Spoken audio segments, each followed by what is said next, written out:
je m'appelle Pauline et ceci est mon premier podcast créatif où je souhaiterais partager avec vous ce que j'ai tricoté et cousu tout au long du mois d'août.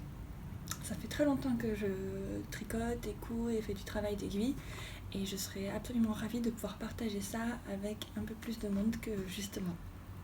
Bienvenue et sans plus tarder nous allons commencer avec la partie couture. Alors pour commencer ce mois-ci, alors je n'ai pas trop cousu parce que j'ai pas mal tricoté donc ça m'a aussi pris du temps. Et donc pour ce mois-ci, j'ai commencé, alors j'ai fait pas mal de bidouillage, c'est le mot d'ordre de ce mois-ci je crois. La première chose que j'ai cousu c'est ce haut-là, je débute. Voilà, c'est un petit haut-là, alors le patron c'est une adaptation d'une robe Hermione, je crois, d'une robe de chez, je vous mettrai le nom en bas, d'une robe de chez la République du Chiffon. J'avais déjà le patron, la robe est vraiment superbe et j'aimais beaucoup le fit en haut. Donc ce que j'ai fait c'est que j'ai récupéré les pinces qu'il y avait au dos, j'ai gardé ça et il y avait en fait des plis creux sur le devant et je me suis dit mais si je rajoute, avec un enlevé déjà, et donc je me suis dit si je rallonge ça peut faire un truc qui se croise, tout ça. Alors c'était pas une science exacte, qu'on se le dise.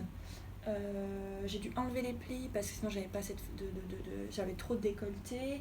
J'ai dû recouper. Enfin bon, il y avait pas mal de choses qui étaient un petit peu qui n'ont pas trop fonctionné, en tout cas sur le corsage. Pour les manches, j'ai repris les manches de la robe et en fait je les ai repatronnées pour faire ces petites manches papillons. Alors hop, on peut voir ici, qui sont coupées dans le biais pour avoir ce joli tombé. Alors pour faire des manches papillons, je vous mettrai une vidéo que j'ai utilisée, il y en a plusieurs, j'en ai regardé plusieurs avant de me décider. La prochaine fois ce que je ferai c'est ici, donc j'ai repris à peu près la même longueur que les manches du patron et je pense que pour un tombé qui ira mieux sur mes épaules, je pourrais enlever 2 cm de longueur de manche pour avoir quelque chose d'un tout petit peu plus saillant la prochaine fois. Et après, une fois que j'avais fait ça, j'ai rajouté une petite basque. Alors facilement, j'ai mesuré la longueur, j'ai multiplié par 1,5, petit tourlet mouchoir, et voilà. Et alors, la spécificité en fait des vêtements que je vais vous montrer, je n'ai pas de surjeteuse actuellement parce que je vis au Japon. Et j'ai longtemps réfléchi avant de m'acheter une machine à coudre, parce que je n'avais pas ramené en France, du fait que l'électricité ici n'est pas la même, on n'a pas le même voltage, donc tout objet électronique acheté au Japon reste au Japon. Et donc je réfléchissais, je me suis dit est-ce que ça vaut la peine, tout ça. Alors je me suis acheté une machine très très basique Singer et j'ai décidé de travailler beaucoup sur mes finitions pour ne pas avoir besoin d'une surjeteuse. Ce qui veut dire que à l'intérieur de ce petit haut, nous avons donc des finitions au biais au niveau de l'encolure. Alors je vais essayer de vous montrer ça. Définition au biais au niveau de l'encolure et tout l'intérieur est fini en couture anglaise. Donc c'est à dire qu'on a, je vais retourner pour vous montrer, on a tac. Alors avec les carreaux c'est pas forcément facile à voir. Alors voilà, alors je vais essayer de m'approcher, est-ce que vous voyez, voilà, on a une couture anglaise ici. Pareil sur l'épaule, une couture anglaise. On va retrouver ça sur le côté. Alors ce que j'ai fait c'est que j'ai assemblé mes manches à plat et après j'ai assemblé mes côtés. Et la seule chose que j'ai pas réussi à faire en couture anglaise, c'est l'assemblage avec les fronces. Je pense que ça peut se faire, mais j'avoue j'étais pas sûre. Ça m'a vraiment fait douter et vous allez voir sur le prochain projet j'ai un peu fait la même chose, c'est à dire que alors est-ce que c'est faire l'autruche, je ne sais pas, il faut peut-être que je recherche un petit peu plus. Est-ce qu'on peut faire des coutures anglaises sur des fronces? Ça me paraît un peu parfois difficile. Le prochain projet, vous allez voir, le thème c'est les carreaux. C'est la très très grande mode les carreaux au Japon cet été et donc bien sûr j'ai été très faible et j'ai juste absolument craqué. Et l'avantage, donc j'ai même pas besoin de faire des magasins, je suis juste allée au magasin de tissu et ils avaient tout ce que je voulais. Donc mon prochain modèle c'est une robe Mira de fibre mood en version longue.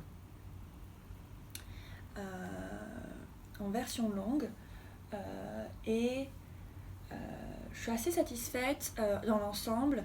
J'ai coupé la taille 38, j'ai fait une modification avec une encolure en V d'après les conseils de Happy as a Bee. Je vous mettrai la vidéo en barre d'infos.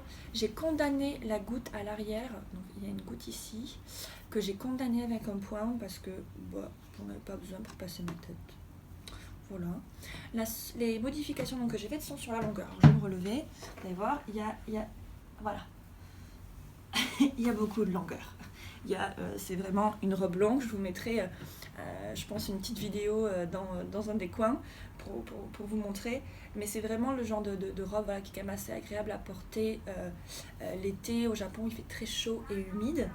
Et en fait, c'est aussi une grande... Vous savez, l'oversize, etc. ici, c'est totalement une mode. Donc, c'est un vrai style. Ce n'est pas que pour la plage. Il y a vraiment... une vraie tendance. Alors, pour le patron, pas de difficulté particulière. Moi, je me suis un petit peu compliqué la tâche parce que je vais vous montrer, j'ai doublé le corsage, j'ai doublé la jupe, j'ai rallongé les pans. Aussi, j'avais pas trop envie de recopier l'écran rectangle. C'était beaucoup de papier, je trouvais. Donc, ce que j'ai fait, c'est que j'ai mesuré sur le patron et j'ai noté sur mon carnet les tailles des rectangles pour les tiers. J'ai rallongé, je crois, de 7 ou 10 cm à chaque fois. Et après, j'ai fait le dernier volant du bas a vraiment été fait, comme je vous ai dit, c'était un peu au pif. J'ai mesuré le bas, j'ai multiplié par 1,5 ou 2. J'ai tout après donc raccordé. Ma déception sur cette robe, c'est que j'ai dû la reprendre plusieurs fois sur les côtés parce que je trouvais que la partie jupe était juste trop grande.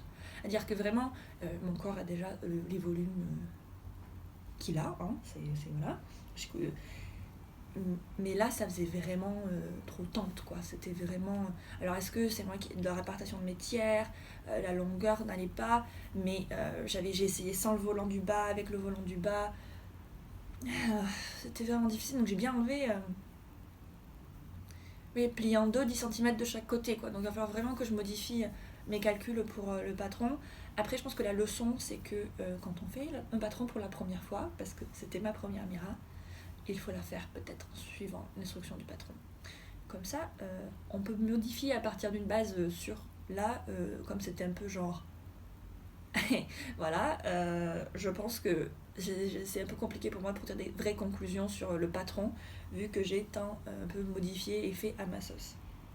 Donc, autre chose que j'ai fait à ma sauce, donc comme je vous disais, c'était la doublure, donc doublée avec un voile de coton. Alors, c'est pas repassé. Mais voilà, donc doublée avec un voile de coton. Pourquoi ? Bon, déjà pour les finitions dont je vous parlais, mais aussi parce que ce tissu-là est vraiment... alors c'est vraiment quand c'était des tests, j'ai pris des voiles de polyester, c'est vraiment pas foufou. Après ici il fait chaud, donc on le met une fois, on le lave et puis ça sèche tout de suite. Donc voilà, pour des tests ça allait bien. Donc tout raccordé avec une sous-jupe aussi, que je pense que je vais raccourcir parce qu'elle est un petit peu longue, mais bon voilà. Sinon, tout l'intérieur, même l'intérieur de la sous-jupe étant en couture anglaise, comme vous pouvez voir là. Ce que j'ai fait, c'est donc même l'intérieur dessous, c'est aussi en couture anglaise pour la solidité, pour le coup, vu que c'est un tissu très fin. Et après, donc j'ai raccordé au niveau des manches, ici, et au niveau de la taille, à la main, pour que ça fasse une finition toute jolie. Donc au moins, même si le fit n'est pas... il est ce qu'il est, je vous mettrai une vidéo là, je pense, plutôt. Bon, on est quand même satisfait, je la mets, quand il fait chaud, elle est cool. Et quand il y a du vent, j'aime bien, ça bouge, tout ça, c'est relativement satisfait. La dernière chose que j'ai cousu ce mois-ci, c'est en fait 2 petits ensembles pour une nièce que j'ai déjà et une future nièce qui est à naître, mais je voulais qu'elles aient des petits ensembles assortis, donc j'ai fait des tailles qui sont un peu grandes et vu que c'est tout élastiqué ou qui se croisent entre 2 ans et 3 ans de bébé, ça grandit pas trop, non ? Je sais pas, j'en ai pas. Mais bon, ce que j'ai fait, c'est que j'ai utilisé un patron japonais. Alors, vous n'allez pas voir du tout parce qu'il n'y a pas assez de lumière. Ah, c'est horrible. Ah, voilà. Hop. Ceci. C'est alors, vous n'allez pas réussir à lire, c'est écrit en japonais. C'est un Baby Jimbei. Le jinbei, c'est un ensemble en fait traditionnel japonais où on a un haut qui se croise avec un short élastiqué et qui est principalement pour les garçons, mais qui est acceptable pour les filles et les garçons quand les gens sont, enfin, quand on est enfant. Après, ce sont des règles, comment dire, avec lesquelles on peut jouer et les Japonais sont tout à fait ouverts avec l'idée d'avoir des filles qui portent des jinbei. C'est juste que quand on arrive au collège et que c'est l'été, les filles trouvent que ça fait garçon. Vous voyez, c'est un petit peu le... on n'y peut rien, c'est les normes de la société, hein, qu'est-ce que vous voulez.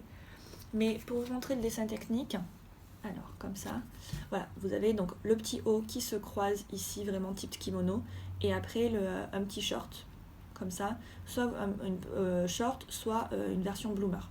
Donc moi j'ai fait la version short pour l'aîné et la version bloomer pour le petit bébé. C'est des choses que j'ai déjà envoyées en France, donc je pourrais pas vous les montrer en vidéo, mais je vous mettrai une photo de l'autre côté. Voilà, on va y arriver un jour. Et pour les tissus, mais je peux quand même vous les montrer parce que j'ai des chutes. C'est des super jolis tissus que j'aime beaucoup, qui ont des imprimés alors nature. Alors celui-ci est à l'envers, donc je vais vous le retourner. Et en fait, c'est pour ça que j'ai voulu faire des ensembles pour les deux, parce que j'avais trouvé ces tissus qui étaient un petit peu assortis. Voilà, donc en gros, les deux ont des imprimés libellules, comme ça. Et vous allez pouvoir voir, je pense, sur celui-ci, c'est un peu plus évident, il y a un effet gaufré. Alors en japonais, j'ai cherché, ça s'appelle Ripple Saka. Ça veut dire que c'est un seersucker en fait. Donc c'est un coton gaufré et c'est vraiment traditionnel pour les vêtements d'été pour enfants parce que c'est considéré comme plus léger. Et l'avantage, c'est que bon, celui-ci est tout froissé, mais si on le lave et qu'on l'étend bien comme il faut, le repassage est relativement minimaliste. Ce que j'ai trouvé plutôt pas mal pour ma belle-sœur qui, je sais, est très occupée vu que là, elle prépare l'arrivée de son deuxième bébé. Donc je suis très très contente de ces réalisations. C'était vraiment la gamme de... Je vais vous montrer la gamme de montage parce qu'en fait c'est quand même assez drôle de voir les gammes de montage en japonais. Alors c'est... voilà. Alors, il y a beaucoup de choses. L'avantage c'est qu'il y a beaucoup de schémas. L'ordre, ça fait un peu une espèce de cercle, on ne sait pas trop, il faut vraiment regarder les chiffres, il ne faut pas se tromper. Mais il y avait des astuces vraiment très intéressantes pour les finitions. Donc moi j'ai pas de surjeteuse comme je disais, donc j'ai fini 1 ou 2 coutures au biais, mais c'est tout. Tout le reste en fait est caché avec des velcings, vous savez, des coutures où on enroule le tissu dessus. Moi j'ai rajouté pour la partie short que des coutures anglaises pour les coutures centrales. Et sincèrement, vraiment j'étais assez impressionnée de la qualité des finitions. Quand je l'ai fait la deuxième fois, c'est beaucoup plus facile, hein, pour être honnête. Sachant que au Japon, donc les marges de couture, en tout cas sur ces patrons-là, mais j'ai déjà 2 marques et c'est la même chose. Les marges de couture sont différentes partout et donc on peut avoir des 1 cm, des 2,5, des 1,5, des 1, un peu partout. Donc il faut vraiment bien marquer ça sur son patron. Moi, ce que je fais, c'est que donc les parties que j'ai recopiées à chaque fois, j'ai bien recopié et après à chaque fois je mettais le numéro en fait, le centimètre de la marge de couture dans la marge pour juste pas l'oublier. Et en fait quand on a coupé son tissu, il faut pas ranger son patron, il faut le garder parce que sinon c'est un truc à se perdre. Et comme je disais, ces marges de couture sont importantes pour aussi faire les finitions, enrouler, vraiment cacher les coutures, etc. C'est pas de la marge de couture inutile, c'est vraiment important, sachant que moi je travaillais un de mes deux donc celui-ci de tissu à un motif géométrique, donc il fallait pas que je me gourde non plus dans les marges parce qu'après ça crée des décalages et c'est pas très très joli. En vrai, on s'en est sorti. Je vous mettrai des photos quelque part dans la vidéo à droite, à gauche, on verra. Mais en tout cas, donc ça c'était les 3-4 cousettes de ce mois-ci. J'ai déjà plein de projets, mais je vous présente ça dans la dernière partie du podcast sur mes projets du mois de septembre. Alors on attaque avec un petit café, un nouveau cadrage parce que le soleil se fait jour et la nuit en ce moment, on sait pas trop, on est en septembre et pourtant habituellement au Japon il fait très bon en septembre Et ce mois de septembre nous annonce pas mal de pluie et de fraîcheur. Moi, j'ai pas de plainte, pas me plaindre, ça me motive énormément pour tricoter. Et donc, au mois d'août, j'ai quand même pas mal avancé.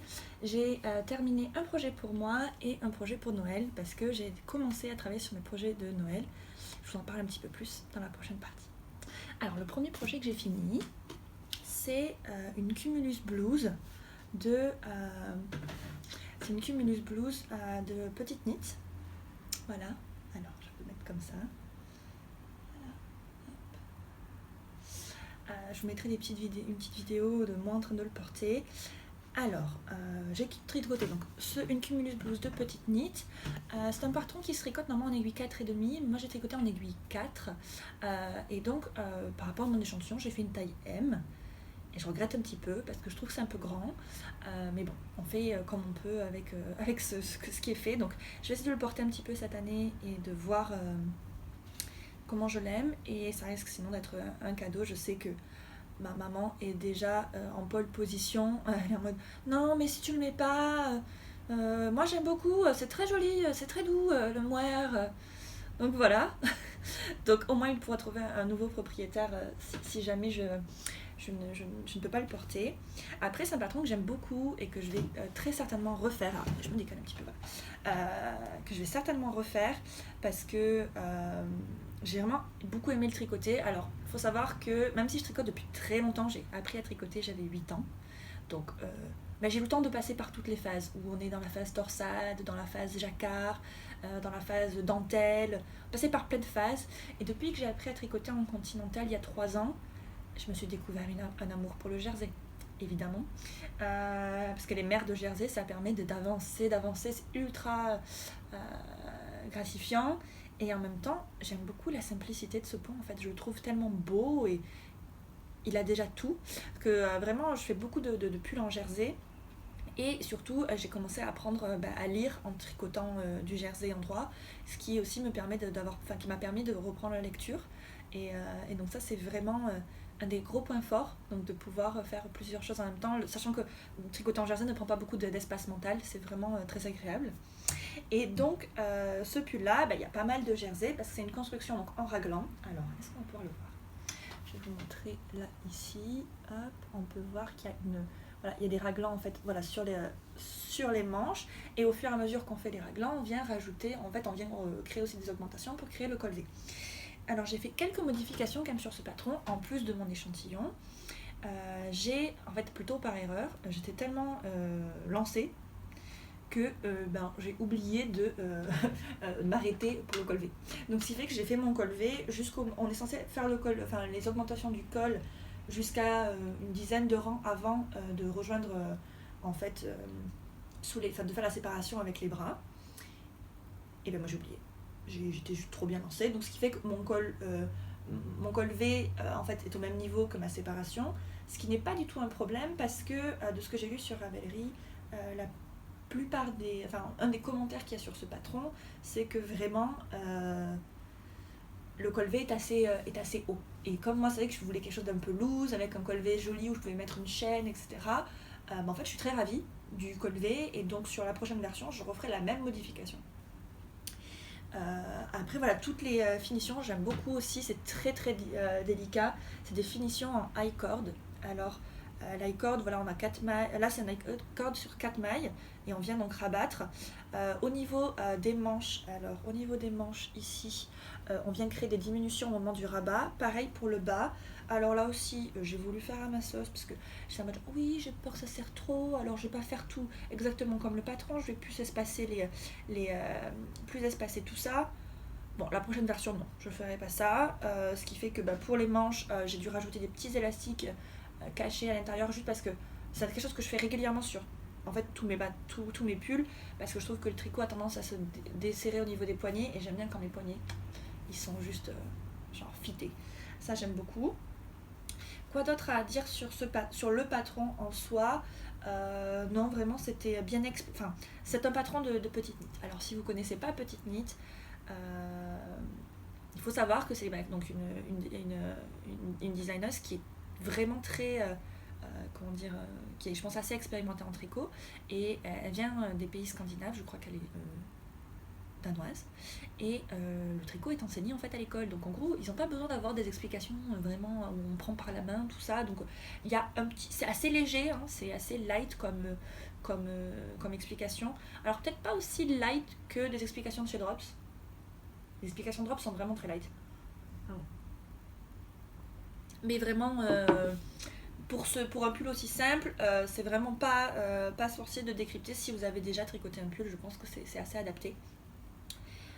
Et après aussi, voilà, donc c'est un pull qui se tricote en moire, et normalement il se tricote en moire lace, donc sur du moire qui est autour de 200 mètres pour 25 grammes, en double fil. Et moi je l'ai tricoté, pourquoi j'ai tricoté aussi en aiguille 4, c'est que je l'ai tricoté en fil simple. J'ai tricoté en fil simple avec un moire qui est un moire cadeau pour moi-même, que je me suis acheté lors de mon dernier voyage en France au mois de mai. C'est du moire de France, c'est du moire et soie, des moires de France, donc je l'ai acheté dans le sud, moi je viens du sud de la France, et vraiment c'était juste fou de rencontrer en fait le producteur. Les moires de France, en fait, faire du moire demande beaucoup de quantité, et en un seul producteur en fait on peut pas avoir assez de laine pour vraiment faire beaucoup de laine, beaucoup de coloris, etc.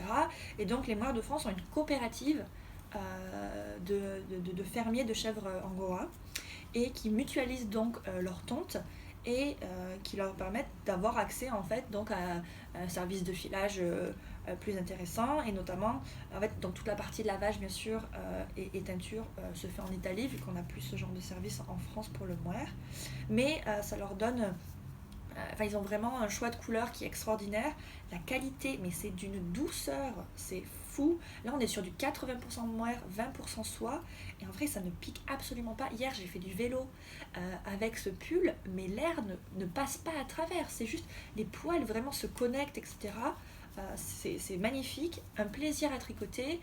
Et donc là on est sur un grammage, donc ceci c'est pas du lace, on est sur du 112 mètres pour 25 grammes.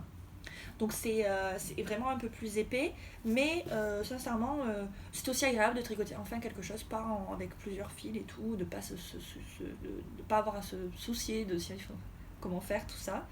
Et je suis extrêmement satisfaite du fil. Je parlais du fait que il y avait beaucoup de petits poils et tout ça. Oui, en fait comme il y a des poils, c'est indéfaisable. Donc c'est aussi pour ça que je ne défais pas ce pull, parce que je ne peux pas. Au bout d'un rang ou deux, les poils font vraiment, ils se clipsent entre eux, et c'est impossible à défaire.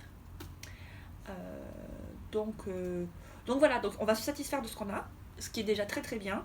Et si jamais je ne suis pas satisfaite au porté, je trouverai une nouvelle maison, et je m'en ferai un autre avec grand plaisir. Donc ça c'était pour mon premier projet fini, donc pour moi. Et mon deuxième projet fini, c'est un projet aussi de chez Petite Knit, mais parce que là j'ai essayé d'utiliser des patrons que j'avais déjà, et c'était une commande d'une amie, parce que c'est pour Noël. C'est un Sunday cardigan. Oui, Sunday cardigan. Donc c'est aussi encore du moire, donc je sais tricoter du moire au mois d'août, c'est un concept, je vous l'accorde. Donc le voici, alors voilà. Alors peut-être pas comme ça, plutôt comme ça, voilà. Ici. Donc là j'ai fait pas mal de modifications au patron, et la première qui tombe, qui saute aux yeux, c'est les boutons. Le Sunday cardigan de Petite Knit n'est pas un cardigan boutonné, c'est un cardigan ouvert. Mais pour moi un gilet, si on peut pas le fermer au cas où, c'est vrai que moi je porte beaucoup de mes gilets ouverts, mais j'ai toujours, vous savez quand on est au restaurant, il y a un petit courant d'air, j'aime bien pouvoir fermer, genre mettre un petit bouton, voilà, pour couvrir la gorge si besoin, ça peut être utile. Après c'est aussi l'occasion de mettre des jolis boutons. Mais il faut faire attention, parce que donc, ce gilet-là, c'est l'édition Mohair. Elle a une édition en laine bulky ou en mohair. Donc, comme c'est du mohair, c'est très très léger. Il faut faire attention au niveau des boutons. Je vous en parle un petit peu plus tard au niveau des boutons. Mais pour terminer sur ce patron, c'est un patron que j'avais déjà tricoté. C'est pour ça que mon amie me l'a commandé. Elle était très fan de ma version qui est noire. Et que j'avais choisi noir pour pouvoir aller avec tout ce que... avec un peu tous mes vêtements, et c'est le cas, et je suis très satisfaite. Maintenant que j'en ai... Donc là, ce que j'ai fait, j'ai acheté la même laine, c'est-à-dire que j'ai tricoté ça en kit silk de Drops. Alors, comme ça. Hop, voilà. Alors, la couleur, c'est pas du tout... On n'est pas du tout bon, hein. La couleur, c'est... J'essaierai de vous mettre une photo de la laine avec la bonne couleur, parce que même sur les vidéos, ça rend pas trop bien. C'est vraiment un vert sapin que j'avais déjà tricoté parce que j'ai fait un pull Magnolia dans cette couleur. Un jour, je vous le présenterai peut-être. Que j'aime beaucoup. Et c'était un choix de mon ami. Et donc, j'ai tricoté ça avec 3 fils. Vous voyez, il me reste... c'est tout ce qui me reste. Voilà, il me reste ces 3 fils. C'est donc 3 fils de mohair, pardon, de Kid Silk de chez Drops, tricotés normalement d'après le patron en aiguille 7. Alors après mon échantillon, moi je trouvais que l'aiguille 7 c'était assez loose, sachant que de mon expérience, comme je vous ai dit, ça fait longtemps que je tricote, tous les trucs que j'ai tricotés un peu avec du 6 mm mohair, avec des poils, etc., avec le temps, ça a tendance à s'allonger et à terminer genre vraiment très très grand, etc. Et donc j'ai décidé de tricoter ce pull en aiguille 6 mm au lieu de 7. Et je suis beaucoup plus satisfaite de ça. Je vois sur mon cardigan noir que j'ai tricoté il y a 1 an et demi, vraiment c'était le bon choix. Ça permet d'avoir quand même une assez bonne stabilité. Et donc toutes les parties cote et finition sont faites en aiguille numéro 5. Donc ça c'était une des premières modifications. Même si j'ai tricoté, pour le coup je me suis pas fait avoir cette fois-ci, même si j'avais fait pareil pour ma première version, même si j'ai réduit d'une taille d'aiguille, je suis partie sur une taille S. Parce que les anses positives qu'il y a dans les patrons de petites nites est souvent assez grande. Et là, pour le coup, c'est vraiment pour moi un tombé qui va bien, c'est loose comme il faut, mais c'est pas non plus trop grand. D'expérience, même si ça fait un peu volumineux, on peut tout à fait le mettre sur des manteaux, etc., ce que j'aime beaucoup. Donc c'est vraiment super. Et après, ce que j'avais fait pour ma première version et que là j'ai refait, donc j'ai rajouté des boutons et des boutonnières ici. Alors j'ai fait, donc la première fois j'avais fait vraiment un peu à vue de nez.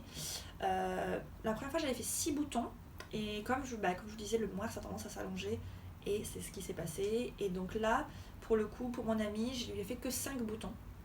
Et je trouve que la longueur est beaucoup mieux. Je vais vous mettre une vidéo là ici de moi en train de le porter. Vraiment, je suis super satisfaite. Et après, non, vraiment, il n'y a rien à dire. Super intuitif. La première partie avec des cotes en fait oui, c'est des cotes qui s'agrandissent, etc. Et on vient de terminer cette partie-là au moment où on sépare le corps et les manches. Mais en fait, ça va tout seul, quoi. J'ai tricoté ce pull en 2 semaines, au mois d'août, tout en faisant autre chose. Enfin, je veux dire, c'était vraiment une joie de le faire. Je suis en train de me dire, mais en fait c'est le cadeau de Noël parfait parce que la laine de chez Drops, elle est vraiment d'une qualité assez bonne, suffisante pour le coup pour l'amie pour qui je fais ce patron, parce que je l'adore, mais elle n'a jamais possédé de pull en pure laine, et donc on a toujours le risque de l'erreur de machine à laver. Et donc c'est vrai qu'avoir une laine très luxueuse avec un pull à une centaine d'euros pour une première fois, bon, bah c'est pas toujours avec le temps qu'on y a mis, etc. C'est vrai que c'est un petit peu plus...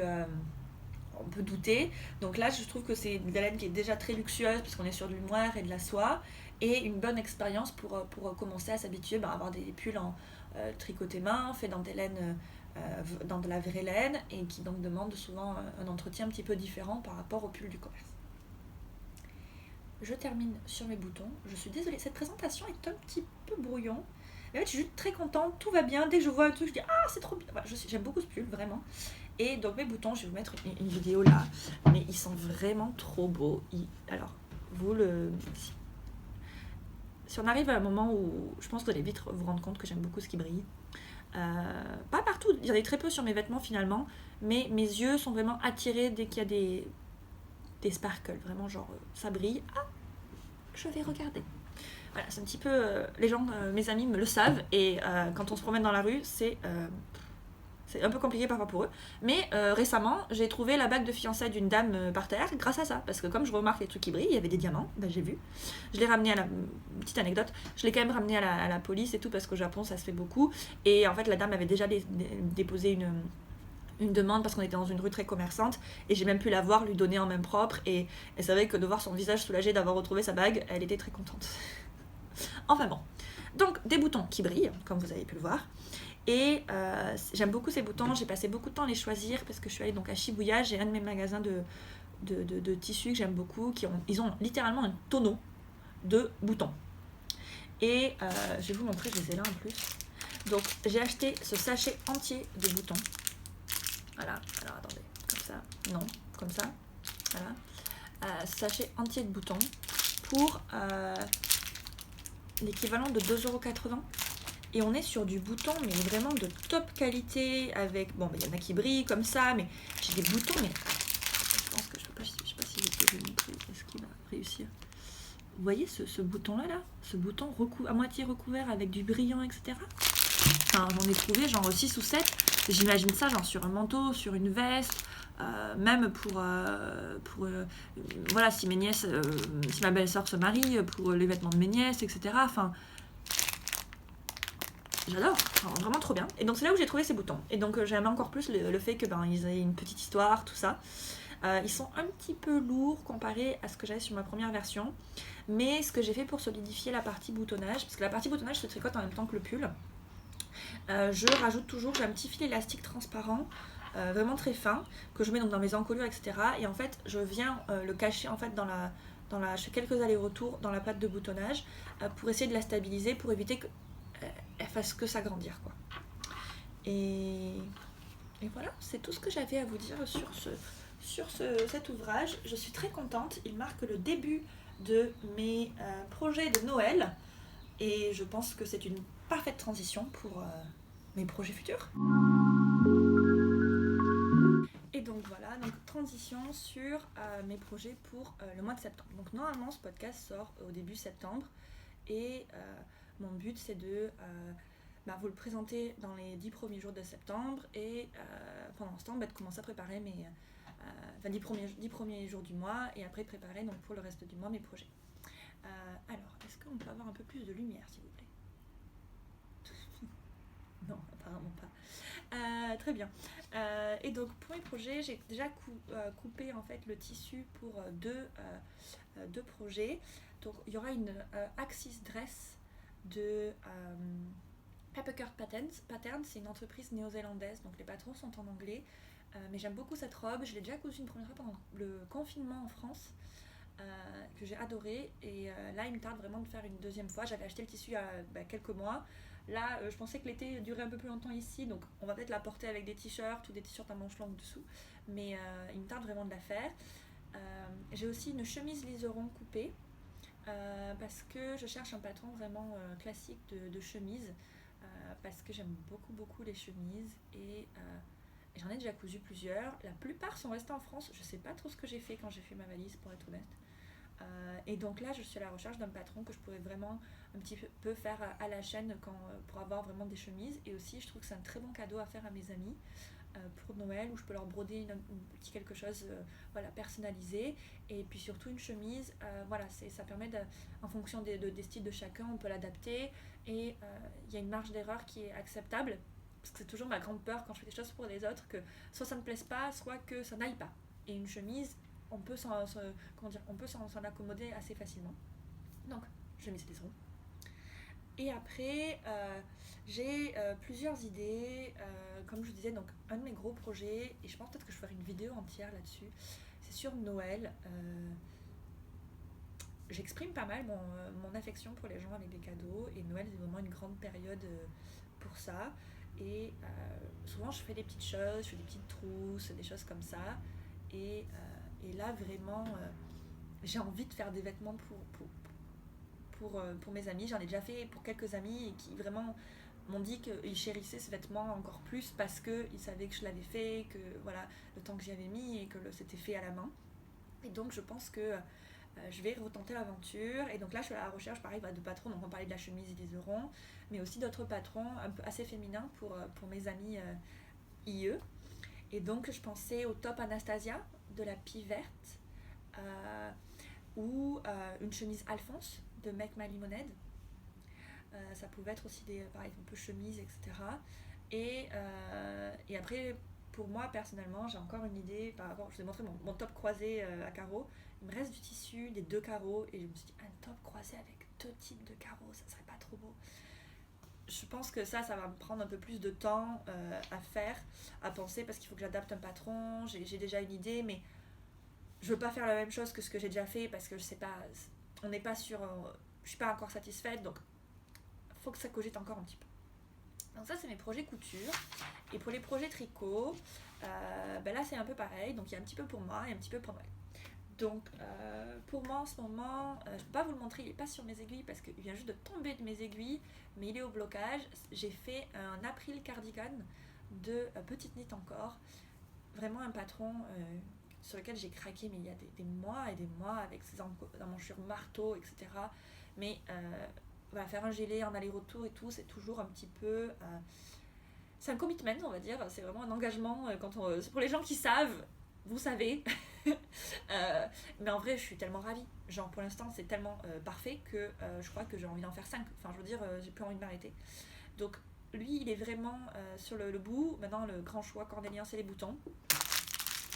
J'ai déjà plusieurs options avec ça. Bien sûr, il y a des options à paillettes, il y a des options sans paillettes. Vous pouvez bien l'imaginer. Donc ça, c'est sorti. Et après, ce que j'ai en ce moment sur mes aiguilles, c'est pour Noël. Et c'est une autre Cumulus Blues. Donc on est vraiment au début. Vous voyez, là, ça ne ressemble pas à grand-chose. Après, moi, je suis vraiment satisfaite de ce patron. Là, je suis en train de le relire. Le début est vraiment super intuitif. Et celui-ci, voilà, je suis contente de pouvoir le tricoter. Une tarte d'arriver sur la partie où on est vraiment en rond, tout ça.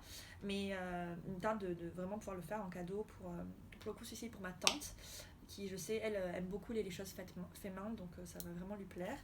Et pour les laines, alors comme j'habite au Japon, c'est pas forcément facile de trouver les laines habituellement, genre drops, je peux pas me faire livrer. Enfin, j'ai des frais de livraison de 20 ou 30 euros, donc c'est assez lourd. Donc j'ai tenté l'aventure AliExpress. On pourra en parler la prochaine fois si vous voulez. Mais donc je suis tombée sur ces deux couleurs. Donc il y a un beige, alors une couleur, je sais pas trop comment ça va tomber, et un blanc. Et les deux ensemble, en fait, ça fait une espèce de rose pâle, pas mal, c'est assez joli. J'ai déjà fait un échantillon, ça se lave bien. C'est des matières naturelles, mais je sens que c'est pas que du moire et de la soie, c'est un peu moins doux, mais c'est soft enough, tu vois, vous voyez, c'est assez doux quand même. Et ça ira très bien à ma tante qui est très bronzée, contrairement à moi, qui est très mat de peau, et donc avoir un petit pull clair comme ça, je pense que ça ira très bien. Et elle m'a validé la couleur, donc au moins là-dessus, je sais que je vais dans la bonne direction. Donc ça, c'est en cours. Et j'ai un autre en cours. Je pourrais vous mettre une photo. C'est pour encore les petits bébés, mes petites nièces, pour Noël. Je sais que leur maman avait beaucoup apprécié quand l'année dernière j'avais tricoté ce gilet-là, qui était un gilet vintage, un petit peu fil d'art, dans un magazine que j'avais à la maison. Donc ce que j'ai fait, c'est que j'ai pris la photo du patron sur mon téléphone pour pouvoir le refaire cette année aussi, parce que c'est une taille qui va jusqu'aux 2 ans. Et comme là il y a un nouveau petit bébé, je me suis dit, sœur et sœur, pour avoir la même chose, tout ça. Alors, c'est commencé. Pareil, là pour le coup, c'est du tricot, alors c'est du jersey endroit envers, genre à plat, donc ça roulotte, ça ne ressemble à rien en ce moment sur mes aiguilles. Alors, est-ce qu'on va voir quelque chose? Je ne pense pas, mais on est encore sur du vert. Alors voilà, on met la tête de la pelote, quoi. Génial. Je pense qu'il faut que j'apprenne à me servir de mon bobinoir et à bobiner des pelotes, parce que là ça ressemble vraiment à rien du tout. Mais voilà, donc on est là-dessus. Sincèrement, je trouve ça super joli, je suis ultra ravie, mais c'est sûr, j'ai pas acheté assez de laine. Donc comme j'ai commandé ça sur AliExpress, on verra ce que je fais. Je suis encore vraiment dans le doute, donc celui-ci est un petit peu... Je l'ai commencé il y a quelques jours, et là je suis en train de me dire, genre, est-ce que ça vaut la peine, tout ça. Mon cerveau est en train de douter, donc on va avancer cette Cumulus Blues, réfléchir aux autres cadeaux, etc., s'avancer sur les projets couture, et on verra bien ce qui sera fini à la fin du mois. Donc voilà, vous avez tout le résumé de ce que j'ai fait au mois d'août. J'ai trouvé que j'étais relativement assez créative, sachant que j'ai pris quand même pas mal de week-end off pour aller me promener un petit peu malgré l'état d'urgence ici. En tout cas, voilà, je suis super contente d'avoir pris le temps de me poser, de discuter un petit peu de ces projets. Je sens que je suis vraiment passionnée par la couture, le tricot et par tous les travaux d'aiguille. C'est vraiment quelque chose que j'aime beaucoup, et si c'est quelque chose que je peux partager un petit peu plus et trouver des personnes qui sont peut-être comment dire en anglais, like-minded, avec un esprit similaire et qui partagent aussi ça, ça me ferait vraiment, je pense, très chaud au cœur. Sachant qu'ici, voilà, c'est pas la grande mode, le tricot, c'est vraiment encore, c'est pas comme en France où il y a vraiment une tendance chez les personnes de notre âge, tout ça. Au Japon, je suis assez seule dans mes passions, ce qui est pas grave en soi, parce que c'est quand même des choses qu'on pratique principalement seule. Mais je serais vraiment heureuse de pouvoir connecter un petit peu plus et puis avoir des feedbacks, des retours, des choses qui m'ont plu. Si vous avez des questions, n'hésitez pas. Et j'espère que d'ici le mois prochain, j'aurai encore plein de choses à vous montrer. Merci beaucoup d'avoir regardé jusqu'à la fin. Je vous souhaite une excellente journée. J'espère que vous avez bien cousu, tricoté pendant ce podcast. Et puis on se voit le mois prochain. Merci.